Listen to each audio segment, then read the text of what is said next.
Prontinho. Então, Haribo, muito feliz, né? Minha Cláudia que falou, né? Mais um dia de estudo. Haribo, muito feliz. Esse dia é muito especial, com certeza, para todos nós.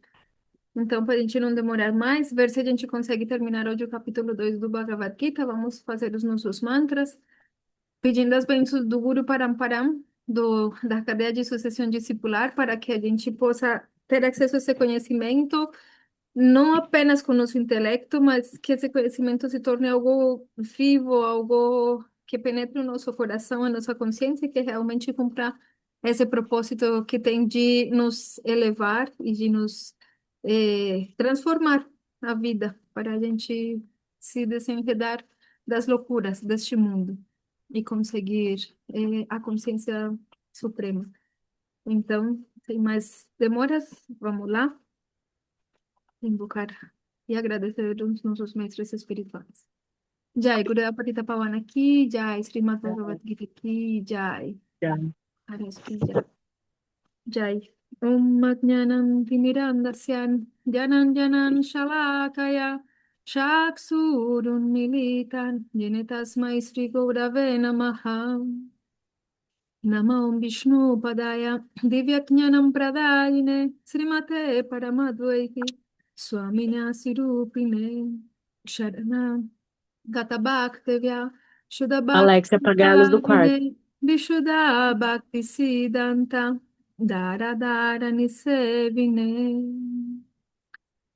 Namo Mahavandanjaya Krishna Prema Pradayate Krishnaya Krishna Chaitanya Namne Gaura Chivese Namaha Namo Brahmanya Devaya Gobramanya Hitayansha Jagat Hitaya Krishnaya Govindaya Namo Namaha Vrindaya Tulasi Devya Priyaya Kesavasya Sham Krishna Bhakti Praji Devi Satyavaitai Namo Namaha Vanchakalpatarubhyascha Kripasindubhya eva sha Patitanam pavanebhyo Vaishnavebhyo namo namaha Hare Krishna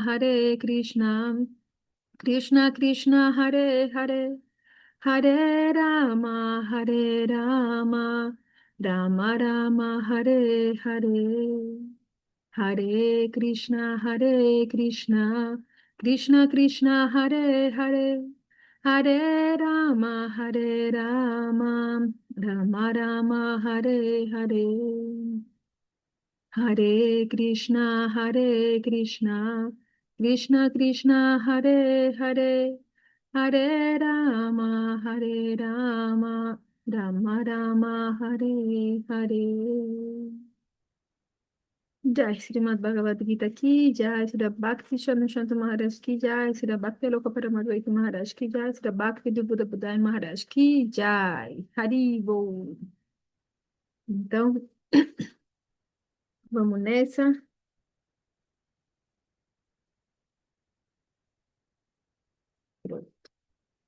Então, a gente está finalizando o capítulo 2 do Bhagavad Gita e só para a gente lembrar, a gente parou no verso 65. Então, deixa eu compartilhar aqui a tela. Aqui. Pronto. Estão vendo a minha tela? Como hoje ninguém tem a câmera ligada, então alguém Não vai ter que tá, falar. Eu não tá tenho Então, sim. método de apresentação. ah, Não tá em apresentação. mas dá para ver a tela, né? Dá Dá, pra dá. ver. Só não tá em apresentação. Tá, beleza. Já vou colocar. Só para a gente lembrar aqui que os últimos versos que a gente viu foi a parte em que Krishna ele está explicando mais ou menos como funciona a mente, né? O funcionamento da mente e como a mente se enreda no mundo material.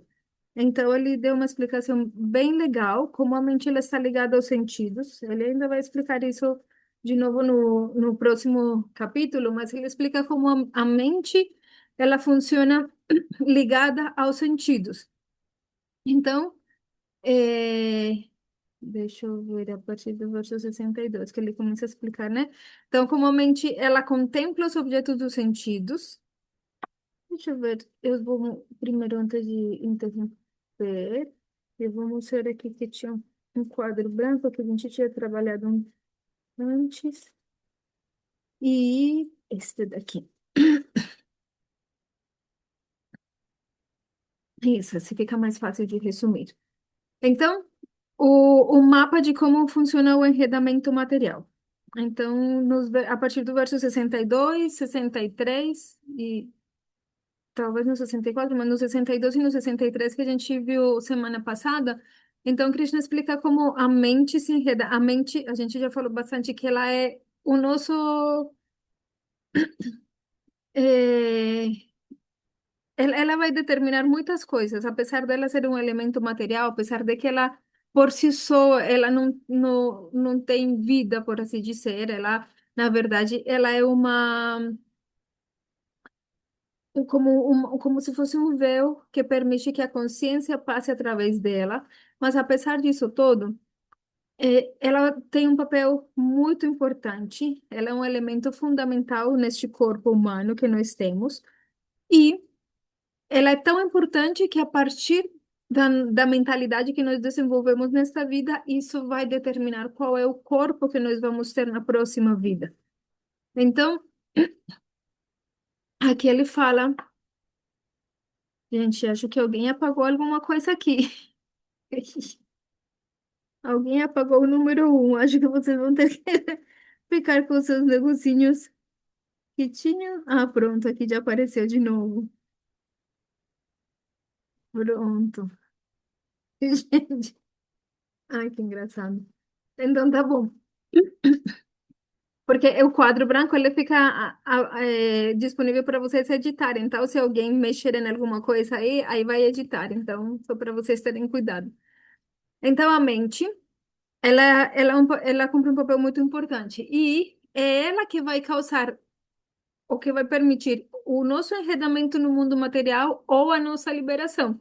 Então, lembrem que, de acordo com os Vedas, nós temos um corpo humano e ele nos serve de um instrumento muito valioso para a gente conseguir a liberação do mundo material, do cativeiro material. Então, mesmo que ele está feito de energia material, ele é muito valioso. Ele é a ferramenta que nós temos para conseguir nos libertar do cativeiro material.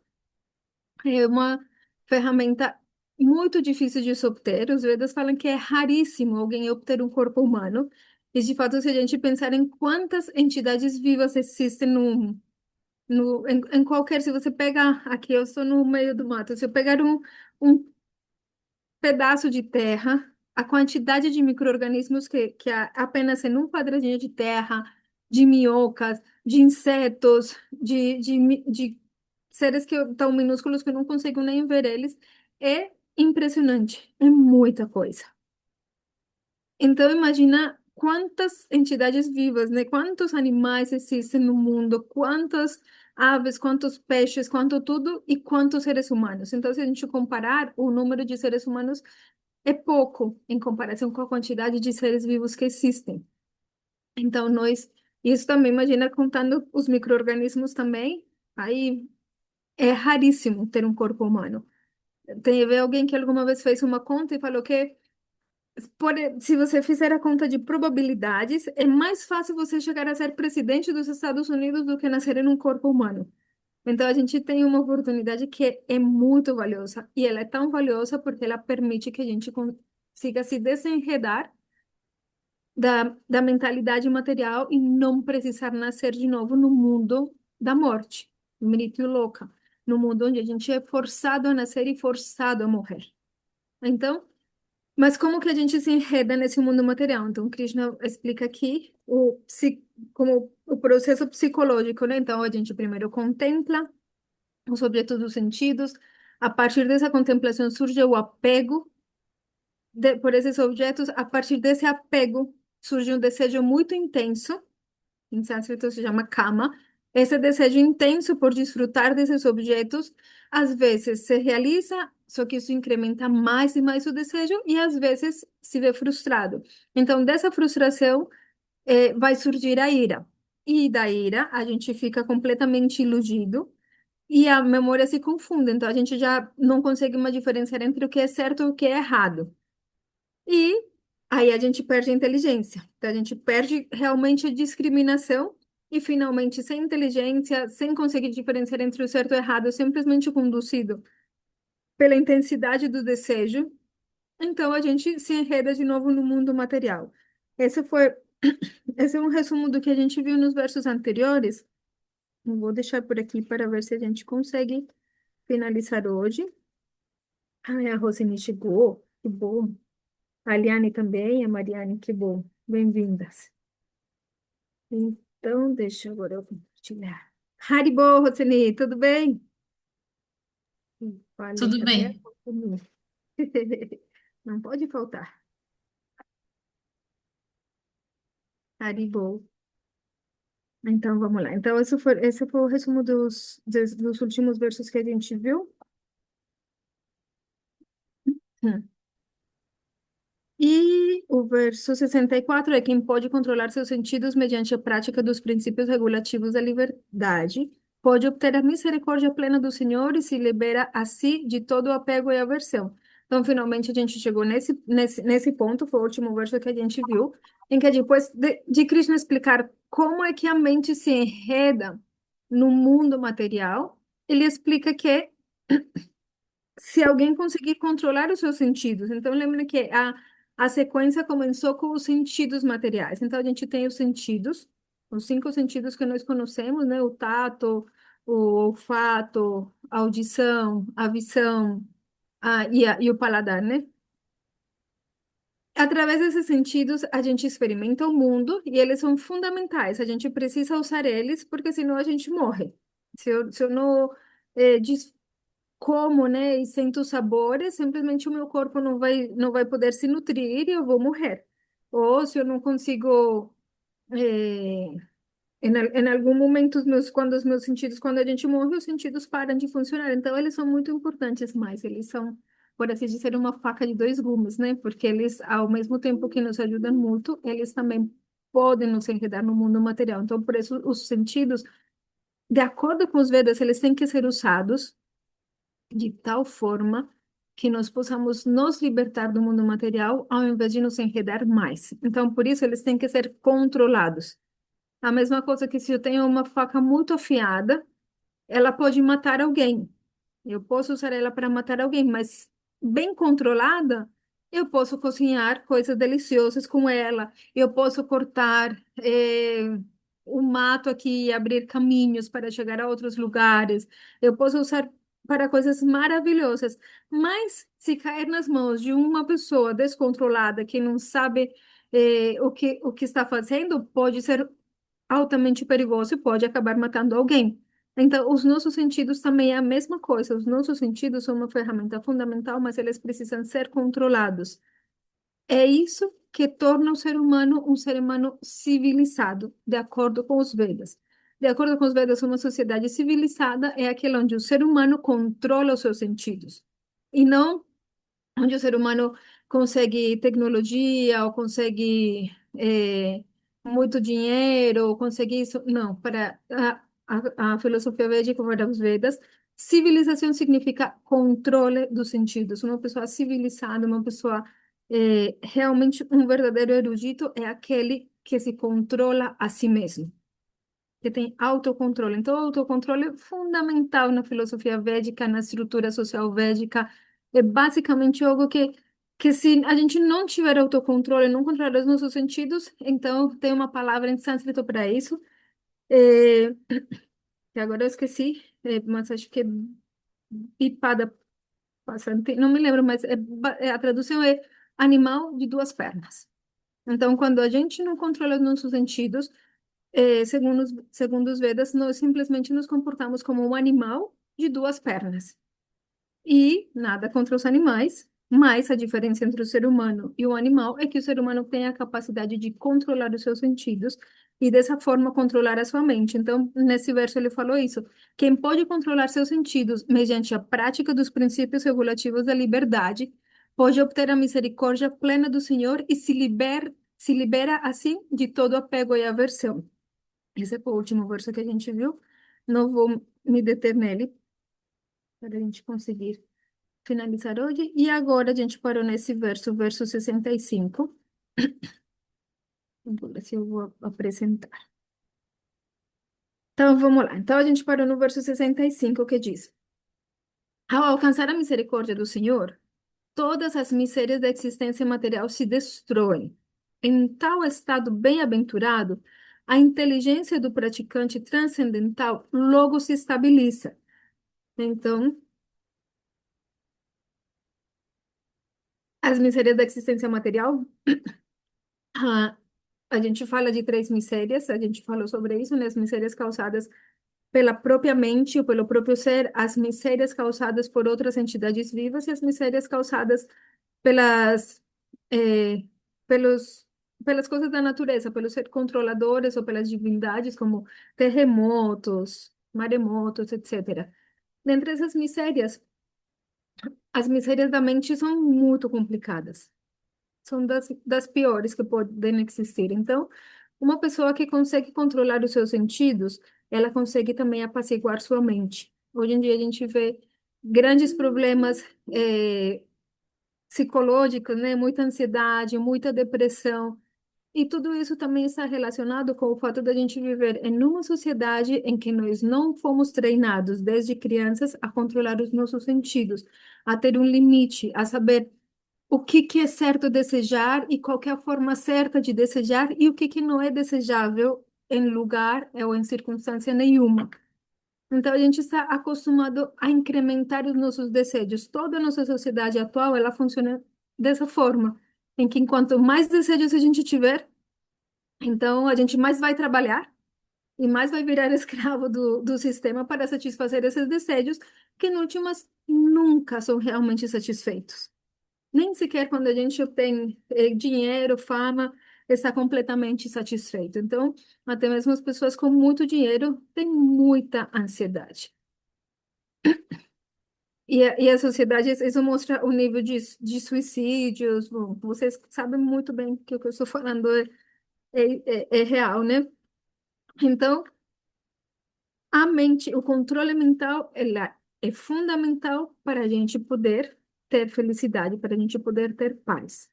Então, o controle mental, ele, de acordo com o Bhagavad Gita, ele passa necessariamente pelo controle dos sentidos, por saber o que que eu posso desejar, o que que é certo desejar e o que que eu não posso desejar, e também como lidar com a frustração de que aquilo que eu desejo pode não ser satisfeito e que mesmo assim a gente pode viver bem, porque não é o mais importante não é satisfazer os sentidos, porque é uma meta mais importante do que isso, do que essa. Então, esse verso 2,65 diz: Ao alcançar a misericórdia do Senhor, todas as misérias da existência material se destroem. Como a gente já falou outras vezes, não quer dizer que elas deixam de existir, mas elas não me atingem do mesmo jeito, porque a minha mente vai estar em outro nível de compreensão. Em tal estado bem-aventurado, a inteligência do praticante transcendental logo se estabiliza. Unicamente quando a gente consegue controlar os nossos sentidos e, portanto, consegue controlar a sua mente, a nossa inteligência fica fixa. Lembre que no começo do capítulo, Krishna falou acerca de como a inteligência ela faz muitos caminhos, de acordo com os meus desejos. Quando eu desejo, eh, sei lá, comer carne, sempre vou ter muitas justificativas para o consumo de carne. Quando eu quero consumir Coca-Cola, por exemplo, muitas justificativas para consumir. Quando eu quero, o que eu quero, basicamente, a nossa mente vai encontrar uma justificativa através da inteligência. Mas essa inteligência é uma inteligência que está contaminada por um desejo que, na verdade, não é tão útil, né? Não é tão certo. Então, a inteligência, ela precisa se estabilizar para conseguir a meta suprema. Então, Disney está dando aqui o caminho passo a passo. Tem uma outra tradução que eu quis colocar aqui para vocês, feita por Bhaktivinoda Thakur, deste mesmo verso, que diz assim: Assim que o autocontrolado conquista esse estado de contentamento, todos os seus sofrimentos se esvaem e sua inteligência logo se concentra por inteiro na intenção de atingir a meta desejada. É o mesmo verso, a tradução, se vocês analisam, é igual, só que por falar levemente diferente, eu acho que ajuda um pouco a compreender melhor. Então, assim que o autocontrolado conquista esse estado de contentamento, então ele não está controlado pelos seus desejos, isso traz contentamento, que é a satisfação, estar satisfeito com o que recebe, estar satisfeito com a vida em geral.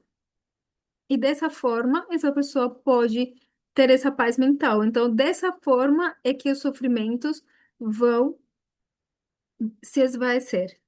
Exatamente, contentamento é perfeito, disse a Glaucia. É isso mesmo.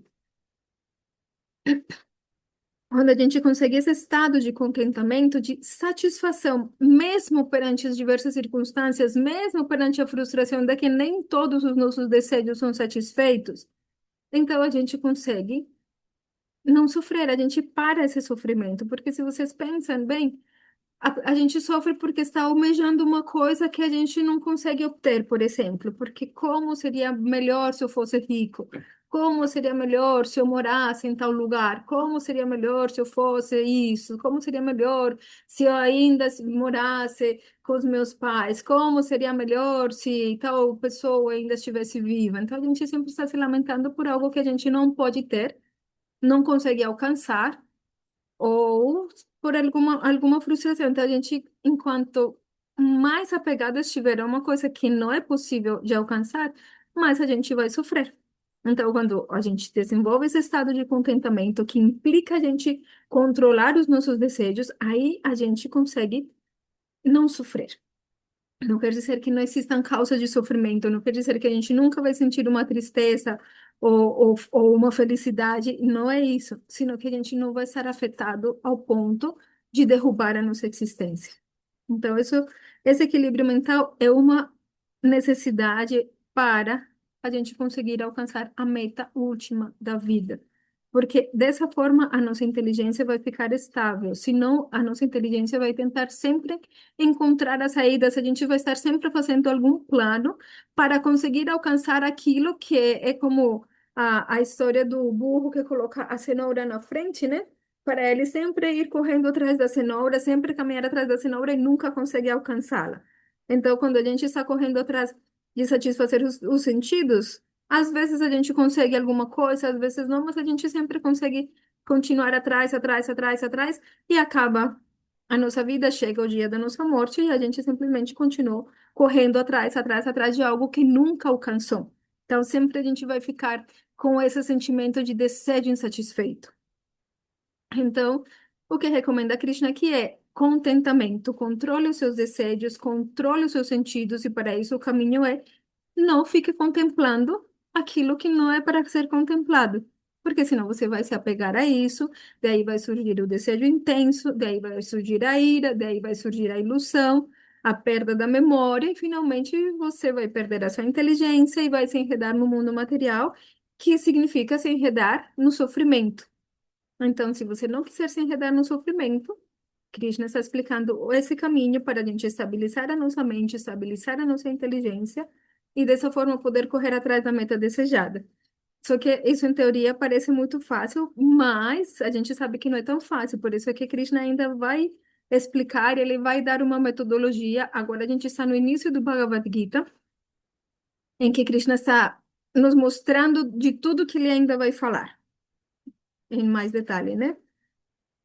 Então, Buddhi Parayavatistate é uma das palavras usadas neste verso, se refere àquele cuja inteligência se estabilizou e firmou sob todos os aspectos na meta desejada. Assim, ele se mantém satisfeito, quer aceite os objetos dos sentidos, quer não. Então, a gente falou um pouco sobre isso também da última vez, sobre o tema da renúncia. Então, existem pessoas que, vendo a impossibilidade de satisfazer os seus sentidos no mundo material, decidem não correr atrás de mais nada e renunciar a tudo. Ao passo que existem pessoas que ainda têm a esperança de desfrutar deste mundo material e decidem correr atrás de todos o que seja possível desfrutar. Então, O Bhakta, a pessoa que está seguindo esse caminho do Bhagavad Gita, ele, por assim dizer, está no ponto intermediário. Então, ele não está rejeitando o mundo, mas ele também não tem tantos desejos assim, ao ponto de simplesmente se focar em satisfazer os seus desejos. Então, por isso, essa pessoa que tem essa inteligência estável, ele fica satisfeito, ele aceita aquilo que é para ser desfrutado, que é certo de ser desfrutado, mas ele não fica rejeitando tudo e renunciando a tudo e falando, então não quero mais nada, então não vou desejar mais nada, porque o desejo é ruim, porque isso. Não, não é esse ponto. Tem uma pergunta, a Roseni. Uma pergunta que você ensinou e tem me ajudado muito. Eu realmente preciso disso? Eu preciso ou sou desejo? Isso tem me ajudado? Exatamente, né? Bem que tem pessoas que precisam mesmo, né? Às vezes eu vejo algumas pessoas que falam, mas eu preciso desse sapato. Mas você já tem 10 mil. Mas eu tenho uma camisa que vai ficar muito linda com esse sapato. Eu preciso dele, eu preciso mesmo, né? Eu Então, acho que assim, isso me aham, ajudou a sair um pouco do círculo, assim, quando eu comecei, que você comentou assim, sempre se pergunta, você precisa ou você deseja? Depois dessa uhum, conversa que a gente teve, eu sempre paro e pergunto, eu preciso ou eu desejo? Isso, uhum, isso me tirou bastante do consumismo, me tirou uhum, bastante, bastante. claro. E é isso, Então, e às acho, vezes a gente pode desejar coisas, tipo, não tem problema. O, sim, o, o ponto é que a gente vive num mundo baseado no desejo e em incentivar mais desejos. E isso tem um efeito psicológico. E o efeito psicológico disso é que, como a gente não consegue nunca satisfazer todos os nossos desejos, nós vamos acabar com muita ansiedade. muita, Porque é infinito. Enquanto mais sim, você satisfazer, você mais quer. E a verdade é que o mundo também é muito cruel, porque ele está desenhado de tal forma que as pessoas não conseguem mais satisfazer os seus desejos. Então, cada vez é mais difícil. O mundo é cada vez mais difícil, cada vez. é um É, celular melhor, é um carro melhor, é um tudo melhor. aham, Né? exatamente. E as pessoas continuam ganhando o mesmo salário de antes e não conseguem nunca mais subir na situação. E isso é característica de Kali Yuga. Em Kali Yuga há um empobrecimento geral, que é a era em que nós vivemos. As pessoas estamos cada vez mais pobres. O mundo é cada vez mais pobre, a riqueza é cada vez pior distribuída, né? E é cada vez mais uma ilusão, porque é uma sociedade muito pecaminosa. Então, a gente também sabe pelas escrituras védicas que a terra é uma personalidade e que ela também pode esconder a sua riqueza. Quando, quando há ocasiões como esta era em que nós vivemos, em que as pessoas cometem tantas atividades pecaminosas, a terra também esconde as suas riquezas, né? Então a gente vive numa época de muita mais escassez, de muito mais conflito social, um monte de coisas, né? E tudo essas atividades pecaminosas, em última, se devem precisamente ao fato da gente não controlar os nossos sentidos, a que satisfazer o desejo se torna tão importante que eu estou disposto até mesmo fazer coisas erradas, como passar por cima de alguém no meu serviço, roubar a ideia de outro, ou até mesmo roubar coisas de outra pessoa, ou até mesmo enganar alguém, ou matar alguém, porque eu quero chegar ao ponto de satisfazer aquele desejo, de possuir aquilo, né? Então, e isso é o que acontece na sociedade hoje, todos os dias, em todas as esferas. Por isso que o desejo precisa ser controlado. Esse também é um motivo muito importante pelo qual o desejo precisa ser controlado. Porque senão a gente simplesmente vai fazer, como diz nos versos anteriores, vai perder a noção do que é certo e do que é errado. Então, o certo é satisfazer o desejo, não importa qual meio que eu precise obter. A gente vai começar a pensar isso, sendo que esse não é o raciocínio mais correto. Esse não é o raciocínio correto, né? Porque o certo é o certo, e mesmo que o meu desejo não possa ser satisfeito, eu tenho que atuar o que é certo. O certo é respeitar a vida do outro, o certo é não mentir, é não roubar. etc, etc. Então, o desejo é muito poderoso e por isso que um transcendentalista cuida muito o que ele deseja. Então, o desejo existe, a gente não precisa suprimir o desejo, por isso é que estamos, né, o transcendentalista está nesse ponto intermediário. Ele não precisa suprimir os seus desejos de forma artificial, porque o desejo vai continuar existindo. A gente precisa examinar a nossa mente, compreender os nossos desejos e compreender qual desejo é favorável e qual não é favorável para o meu avanço espiritual e de que forma correta ou favorável podem se satisfazer os desejos e não simplesmente rejeitar todo, porque isso é algo artificial. Então, se eu for sentar aqui e falar que eu renuncio a todo, mas a minha mente está a milhão, pensando em tudo aquilo que eu gostaria de ter, de fazer, etc. Então, isso não vai me ajudar em nada, isso não vai permitir que eu avance espiritualmente. Então, por isso que nem a renúncia, nem o apego excessivo pelos objetos materiais são recomendados por um transcendentalista. Um transcendentalista, ele aceita aquilo que é favorável, aceita aquilo que precisa para manter o seu corpo, aquilo que precisa e que não tem problema de ser desfrutado, aquele que está certo de ser desfrutado, mas rejeita tudo aquilo que é prejudicial, tudo aquilo que não vai lhe ajudar no avanço espiritual. Então, por isso que se diz aqui que essa pessoa é que Buddhi Parjavatishtate se refere àquele cuja inteligência se estabilizou ou firmou sob todos os aspectos na meta desejada. Assim, ele se mantém satisfeito, quer aceita os objetos dos sentidos ou quer não. Ele já está satisfeito. Conforme dá a entender a expressão prashana shetasa, somente Bhakti haverá de proporcionar felicidade interna, pois um coração sem Bhakti não tem como estar contente. A gente vai entender no Bhagavad Gita cada vez melhor. Existem três caminhos que os Vedas estabelecem como caminhos para alcançar a transcendência. Eles são Karma Yoga, Jnana Yoga e Bhakti Yoga. Então, o Karma Yoga é o caminho para as pessoas que estão muito apegadas ao desfrute dos sentidos, é a elevação gradual através das atividades piedosas, da caridade, de ser uma boa pessoa, de praticar a virtude. E esse caminho tem os seus defeitos também, porque a qualquer momento a gente pode acabar se enredando e caindo em nascimentos muito, ou em atividades pecaminosas que levam a gente a ter nascimentos que vão dificultar mais o nosso avanço espiritual. O Jnana Yoga é para aquelas pessoas que estão desgostosas da vida material, que eles não querem mais nada da vida material e preferem renunciar a absolutamente todo. E está o Bhakti Yoga. O Bhakti Yoga. Ai, desculpem. Eu já estou melhor da tosse, mas às vezes me dá um ataque.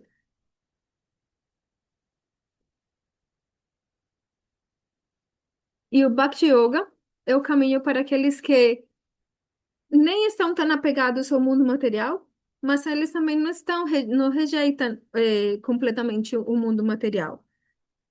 Mas o Bhakti Yoga, ao mesmo tempo, é o mais poderoso dos três caminhos, porque o Jnana Yoga se foca no intelecto, o Karma Yoga se foca na satisfação dos sentidos e o Bhakti Yoga se foca no sentimento, na entrega devida ao amor. Então, a gente sabe que o sentimento é uma força tão grande que as pessoas, por intelectualizar, não conseguiriam fazer o que alguém consegue fazer por amor. E, ao mesmo tempo, os caminhos de Jnana Yoga, de Karma Yoga, eles não dão o resultado desejado se não houver Bhakti também. Isso a gente vai estudar mais para frente. Então, em última, somente o Bhakti proporciona felicidade interna. Somente quando o nosso sentimento está satisfeito, quando, por assim dizer, o nosso coração está satisfeito, é que a gente consegue felicidade. Então, o caminho da renúncia é muito seco, é muito difícil, porque a gente sempre vai ter essa carência, essa falta de algo mais amoroso. E o caminho do karma, que simplesmente satisfazer os sentidos, a gente já sabe que não é suficiente, que a gente precisa de algo mais que enche ou preenche o coração, né? Então, o Bhakti é uma força muito maior, muito mais poderosa, e a gente vai entender melhor ainda o que significa Bhakti, mas só para a gente mais ou menos dar essa introdução, é unicamente através do Bhakti que pode realmente a nossa mente estar satisfeita. Na conversa entre Narada Muni e Vyasadeva se diz, quando o sadhaka pratica yama e niyama, controle dos sentidos pela observância de normas rigorosas, no caminho de Ashtanga Yoga, a mente que vive sob o controle da luxúria e da cobiça experimenta certo nível de felicidade e paz. Não há comparação, porém, entre isso e o imenso prazer imediato que se alcança prestando serviço a Bhagavan Sri Krishna. Então, são outros versos de outras escrituras védicas, nesse caso o Srimad Bhagavatam, em que Narada Muni é um grande sábio, e Vyasadeva, que é seu discípulo e que é ele que compilou os Vedas, que escreveu o Mahabharata, que escreveu o Bhagavad Gita, contando algo que ele mesmo presenciou, que foi essa conversa entre Krishna e Arjuna. Então, ele fala como nem sequer é uma pessoa que siga um caminho muito estrito de regras e regulações, de proibições, isso não pode ser feito, aquilo não pode ser feito. Então, uma pessoa que segue esse caminho tão estrito, nem sequer essa pessoa consegue uma felicidade tão imensa quanto a felicidade que se sente por praticar serviço devocional, por praticar o serviço à suprema personalidade de Deus. Então, essa é uma afirmação dada no Srimad Bhagavatam, e é uma afirmação que a gente ainda vai desmiuçar mais.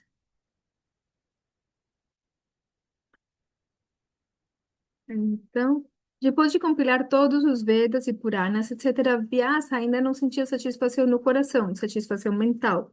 Bastou, entretanto, ele seguir as diretrizes de Narada Muni para seu coração mergulhar em bem-aventurança por meio da prática exclusiva de Bhakti. Então, a história é a seguinte: quando Vyasadeva, que é ele que compila os Vedas, é ele que pega o Veda, que era um só, ele divide em quatro partes, que são os quatro Vedas, ele escreve os Puranas, que são histórias muito antigas, ele escreve os Upanishads, que é a parte mais filosófica, mais metafísica dos Vedas, ele escreve o Vedanta Sutra, que é como o tratado assim condensado da filosofia védica.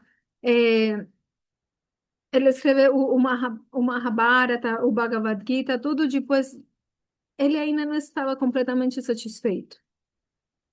E ele tem uma conversa com seu mestre espiritual e ele entende que, apesar dos Vedas, eles serem muito importantes porque eles colocam a pessoa no caminho da virtude, fazendo com que ela entenda o que está errado, o que não deve ser feito e o que deve ser realizado, o que faz bem para ele e faz bem para toda a sociedade humana e animal e para todo o universo. Mas mesmo assim ainda faltava algo fundamental, que era falar do serviço devocional e falar da relação que nós temos com a Suprema Personalidade de Deus. E foi aí que ele escreve o Srimad Bhagavatam, também chamado o Bhagavata Purana, onde ele começa de uma forma muito especial. Ele diz: este Bhagavata Purana é o único Purana que não é mentiroso, porque é o único Purana que não vai te prometer elevação aos planetas celestiais, que não vai te falar um caminho que, na verdade, não é tão perfeito, porque o caminho do Karma Yoga ele não é tão perfeito. O caminho do Jnana Yoga, ele não te dá satisfação completa, sino que ele vai te falar exclusivamente do caminho do Bhakti Yoga, através do qual a gente pode estabelecer uma relação de amor com Deus, especialmente de serviço amoroso. Então, aí sim ele fica satisfeito. É isso que se narra no próprio Srimad Bhagavatam. Então, Vyasa só ficou satisfeito depois de escrever o Srimad Bhagavatam, que trata de Bhakti, Bhaktas e Bhagavan, ou seja, da Suprema Personalidade de Deus, dos seus devotos, que são os Bhaktas, e do amor que se compartilha entre eles, entre Deus e os seus devotos. Depois dele ter escrito esse Srimad Bhagavatam, ele declarou, isso está escrito no próprio Srimad Bhagavatam 1.77, diz: pelo cultivo de ouvir este Srimad Bhagavatam, Bhakti Avrajendranandana Sri Krishna manifesta-se de imediato no coração, dissipando a lamentação, a ilusão e o temor. Então, as características da prática do Bhakti Yoga é que por a gente cultivar esse Bhakti Yoga, vamos nos libertar da lamentação, da ilusão e do temor. Isso todo Faz sentido quando a gente vai analisando pouco a pouco todo esse conhecimento do Bhagavad Gita, como funciona a mente, como funciona os sentidos, como funciona o corpo material, e quem que é realmente a consciência, quem que é realmente o ser, e a gente vai entendendo como o ser, ele está relacionado sempre, eternamente, de forma direta com a sua origem, que é o ser supremo. Então, essa relação entre a alma e a superalma é o que é a fonte de toda a felicidade. Bom, aqui fala de outros exemplos, né? Como os sábios que realizaram muitas austeridades, devido a que a sua austeridade, por mais difícil que fosse, eh, passaram dezenas ou centenas, às vezes milhares de anos fazendo austeridades tremendas que nenhum ser humano comum conseguiria realizar, mesmo assim, devido a que ainda falta essa força interna, que é a força do sentimento, do Bhakti, eles acabaram se enredando de novo no mundo material. Então, o caminho das austeridades tem também o seu perigo. Então, ele fala que os exemplos de Saubhari que ele era um yogi autocontrolado, conta também a história dele no Srimad Bhagavatam, mas ele uma vez simplesmente se deixou tomar pelo desejo, porque ele viu dois peixinhos se beijando e ele ficou perturbado e ele quis se casar, e finalmente ele se casa com um monte de esposa, ele sai da água, ele fazia austeridades embaixo da água, e aí só que aí ele finalmente entendeu que ele não conseguia estar satisfeito nem sequer é, podendo desfrutar de tudo que era desfrutável, até que finalmente ele se dedica novamente ao Bhakti, à prática de Bhakti por Bhagavan, e aí ele obtém a felicidade. São histórias que são contadas no Srimad Bhagavatam.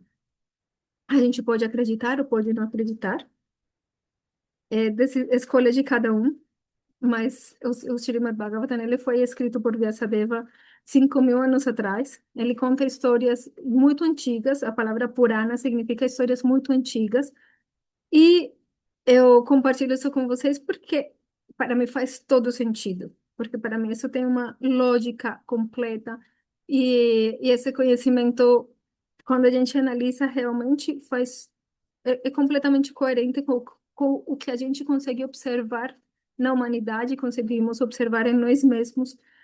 Então, faz todo sentido. Então, tem aí outra história de Jayati, que ele também, ele queria tanto desfrutar, ele foi amaldiçoado a ficar velho muito rápido, em eras antigas, eles podiam fazer essas coisas, ele trocou a sua velhice com a juventude do filho, desfrutou muito, mas no final ele entendeu que nada disso valia realmente a pena e se dedicou à prática de Bhakti. A história de Vishvamitra, outro sábio também, fez muitas austeridades, depois ele foi tentado por uma Apsara, que é uma dançarina celestial, e no final ele acabou perdendo todas essas austeridades, porque ele acabou simplesmente querendo eh, desfrutar também do corpo. Então, existem vários exemplos assim. Essa é uma outra tradução para este verso que diz: quando pela prática da devoção o coração fica satisfeito, todos os tipos de tristeza são destruídos. Quando o coração está contente, a inteligência rapidamente se fixa no objeto desejado. Eu quis trazer essa outra tradução desse mesmo verso, porque ele é mais claro ainda com o tema do Bhakti, né? Glaucia diz: muitas vezes queremos experimentar para ter certeza. Isso é uma fraqueza.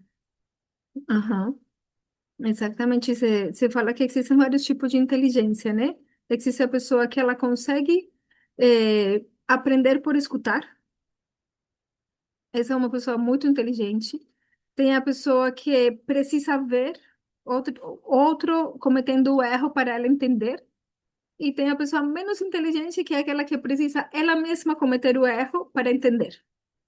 Então, o primeiro tipo de inteligência é quando a mãe fala para a criança: isso daqui queima. Não bota sua mão daí porque queima. A criança entende, observa, entende a explicação e pronto, entendeu? Outro precisa ver que alguém coloca a mão no fogo e só aí que ele vai entender. E o menos inteligente precisa ele mesmo colocar na mão no fogo, queimar, então ele entende, isso queima. Então, é isso. A gente pode escolher qualquer um dos caminhos, né? Opo, opops. Então, é isso. Então, a tradução desse mesmo verso, dada por Sri Siddhar Maharaj, que é um outro dos nossos mestres espirituais predecessores, ele fala de uma forma que fica mais claro ainda a experiência do Bhakti Yoga. Então, ele diz, quando, pela prática da devoção, no caso, devoção seria Bhakti, o coração fica satisfeito, então, pela prática da devoção, naturalmente os sentidos vão ser controlados e naturalmente a mente vai ser controlada e o coração vai ficar satisfeito. Então, quando o coração fica satisfeito, todos os tipos de tristeza são destruídos. Então, é basicamente o mesmo que a gente já falou, só que falado com outras palavras. Então, todas as tristezas, todos os sofrimentos, todas as misérias vão se esvaecer, porque simplesmente o coração já está satisfeito. E dessa forma, quando o coração está satisfeito, a inteligência consegue se fixar na meta desejada. Então, é essa a importância do controle do sentido, do controle da mente e da satisfação, do contentamento. E tudo isso é alcançado principalmente através da prática da devoção, do serviço devocional amoroso à Suprema Personalidade de Deus. Verso 2,66. Quem não está situado na consciência transcendental não pode ter nenhuma mente controlada, nenhuma inteligência estável, sem o que não há possibilidade de paz. E como pode haver alguma felicidade sem paz? Basicamente, por que controlar a mente? Por que controlar os sentidos? Porque nós queremos ser felizes. Basicamente, isso é um pré-requisito. Não sei se fala desse jeito, mas pré-requisito, eu acredito que sim, para obter felicidade. Então, normalmente, uma pessoa ignorante, como todos nós temos sido antes de conhecer as instruções de Krishna no Bhagavad Gita, basicamente a gente pensa que a felicidade está em satisfazer os meus desejos.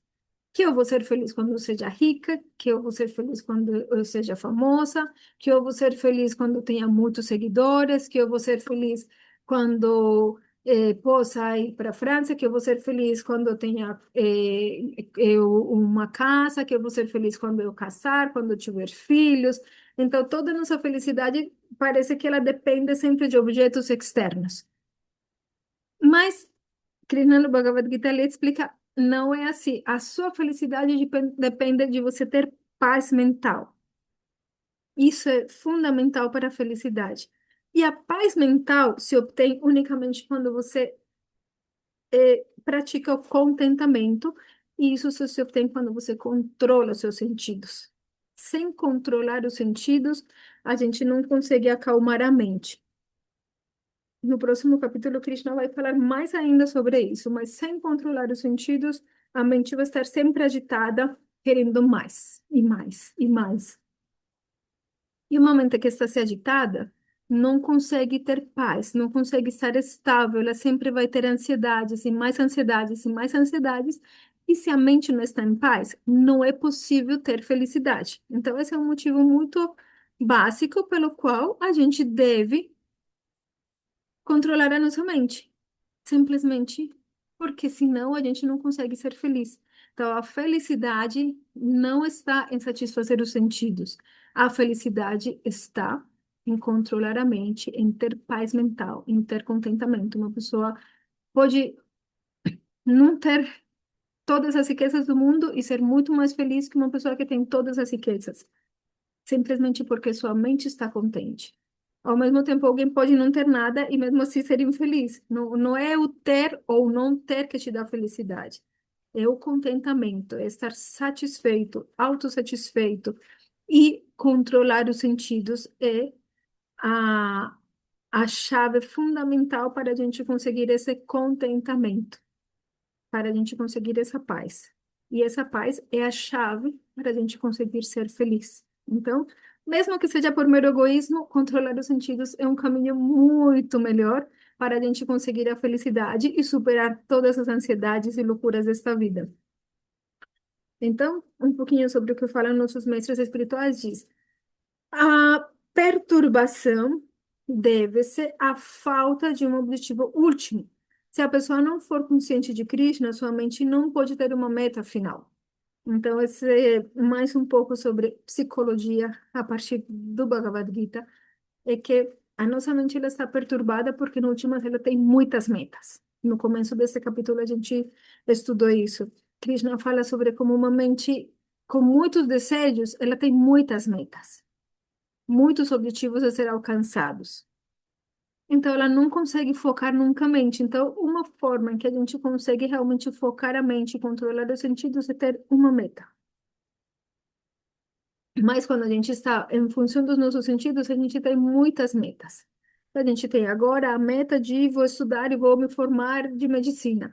Agora eu tenho a meta, eu vou abrir uma empresa. Agora eu tenho a meta, eu vou fazer tal coisa. A gente tem muitas, muitas metas. Tem pessoas que conseguem ser muito focadas nas suas metas, tem outras pessoas que não conseguem focar em meta nenhuma e ficam andando de um lado para outro, pulando de galho em galho, tentando satisfazer alguma coisa. E tem pessoas que simplesmente tanta coisa preferem não fazer mais nada. Então, em últimas, é necessário sim ter um objetivo claro de onde queremos chegar. E o Bhagavad Gita, eles nos apresenta esse objetivo como prema, que é a quinta meta da vida. Então, existem quatro metas: a virtude, o desenvolvimento econômico, a satisfação dos sentidos e a liberação. E a quinta meta é chamada prema, que é quando a alma se satisfaz completamente, quando ela realiza a sua relação de amor com a Suprema Personalidade de Deus, que é a fonte da sua própria consciência, de acordo com os Vedas. Alguém que não conquistou seus sentidos não tem capacidade discriminatória. Eles tombam em pensamentos e sentimentos sem sentido. Então, basicamente, esse é o caminho. A gente não controla os sentidos, aí a gente acaba se perdendo em pensamentos que, em últimas, visam tentar satisfazer os sentidos ou é, brigar com alguém, porque a gente, em últimas, pensa que é por causa dessa pessoa, dessa atitude dessa pessoa que eu não consigo satisfazer os meus desejos. Ou ter inveja de alguém porque a gente pensa que essa pessoa tem aquilo que eu gostaria de ter. Então a gente acaba perdendo, desperdiçando a capacidade que nós temos de pensar, de usar a mente, a inteligência, simplesmente em coisas que não fazem sentido, como inveja, como a busca do culpado, quem que me, com as brigas, porque aquela pessoa, em últimas, eu identifico como aquele que me impede de eu poder desfrutar, etc, etc. Então, alguém que não conquistou seus sentidos sempre vai perder a sua inteligência em coisas sem sentido. Que para um transcendentalista não fazem sentido. Tal pessoa tem muito apego pelos objetos dos sentidos. Então, a gente, sempre que a gente tem inveja de alguém, em últimas, é porque a gente está muito apegado ao desfrute. Então, a gente pensa, essa pessoa me impede de desfrutar, ou essa pessoa desfruta do que eu gostaria. Ah, eu não gosto dessa pessoa. Em últimas, há sempre algo de inveja. Então, a gente precisa sempre se autoexaminar, porque essa inveja surge de um desejo que eu tenho, de um apego que eu tenho. E é um empecilho para o avanço espiritual, para a iluminação espiritual. Alguém de mente assim, descontrolada, carece de inteligência para entender a ciência da alma. Então, fora que o controle dos sentidos é fundamental para ter paz mental e a paz mental é fundamental para a gente conseguir felicidade, por outro lado, esse estado mental de paz, de contentamento, ele é fundamental para a gente conseguir entender a ciência da alma. Então, quanto mais eu estiver apegado a desfrutar dos sentidos, mais eu vou me perder em pensamentos, em brigas, em buscar formas para satisfazer esses sentidos, em invejar aquele que consegue o que eu não consegui, etc, etc. E menos capacidade eu vou ter para compreender o mais profundo da existência, para compreender o ser, para compreender quem eu realmente sou. Então, por isso, a mente descontrolada é um inimigo para todos os objetivos importantes, desde a meta de eu simplesmente ser feliz, até a meta de eu transcender este mundo material e me localizar na minha verdadeira posição eterna, constitucional e bem-aventurada. Então, para aqueles que não possuem conhecimento transcendental, é impossível meditar no Senhor Supremo e experimentar um gozo superior.